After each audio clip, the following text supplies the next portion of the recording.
தமிழக அரசியலில் தற்போது ஒரு மிகப்பெரிய அதிரடி திருப்பம் ஏற்பட்டுள்ளது. தமிழக வெற்றிக் கழகத்தின் ஆட்சிக்கு வெளியில் இருந்து ஆதரவு அளித்து வரும் மார்க்சிஸ்ட் கம்யூனிஸ்ட் கட்சி இப்போது அந்த ஆதரவை மறுபரிசீலனை செய்யப்போவதாக பகிரங்கமாக எச்சரித்துள்ளது. பெரம்பலூரில் செய்தியாளர்களை சந்தித்த சிபிஎம் மாநில செயலாளர் சண்முகம் தவேக அரசுக்கு எதிரான மிக கடுமையான விமர்சனங்களை முன்வைத்துள்ளார். ஆட்சி மாறினாலும் காட்சி மாறவில்லை என்பது போல கடந்த கால ஆட்சிகள் எந்த பாணியில் நடந்ததோ அதே பழைய பாதையில்தான் தற்போதைய தவேக ஆட்சியும் பயணிப்பதாக அவர் நேரடியாக குற்றம் சாட்டியுள்ளார்.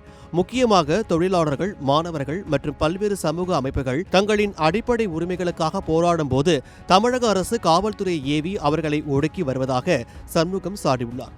சென்னையில் நீட் தேர்வுக்கு எதிராக அமைதியான முறையில் போராடிய மாணவர்கள் மீது காவல்துறையினர் கடுமையான அடக்குமுறையை கையாண்டது ஜனநாயகத்திற்கு எதிரானது என்று அவர் வருத்தம் தெரிவித்துள்ளார். டெல்லியில் நடக்கும் மாணவர் போராட்டங்களை ஒடுக்குவதில் மத்திய பாஜக அரசும் தமிழகத்தில் மாணவர்களை ஒடுக்குவதில் தவேக அரசும் கூட்டு சேர்ந்து செயல்படுகிறதோ என்ற சந்தேகம் எழுந்துள்ளதாகவும் அவர் கூறியுள்ளார்.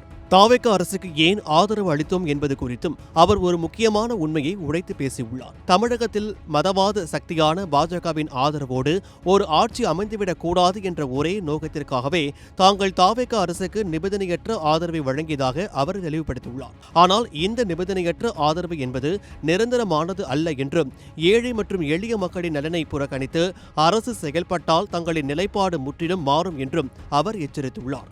இதேபோன்ற மக்கள் விரோத போக்கு நீடித்தால் ஆதரவை வாபஸ் பெறுவதை தவிர வேறு வழியில்லை என்று அவர் விடுத்திருக்கும் இந்த இறுதி எச்சரிக்கை ஆளுங்கட்சியான தவேக வட்டாரத்தில் பெரும் பரபரப்பை ஏற்படுத்தியுள்ளது.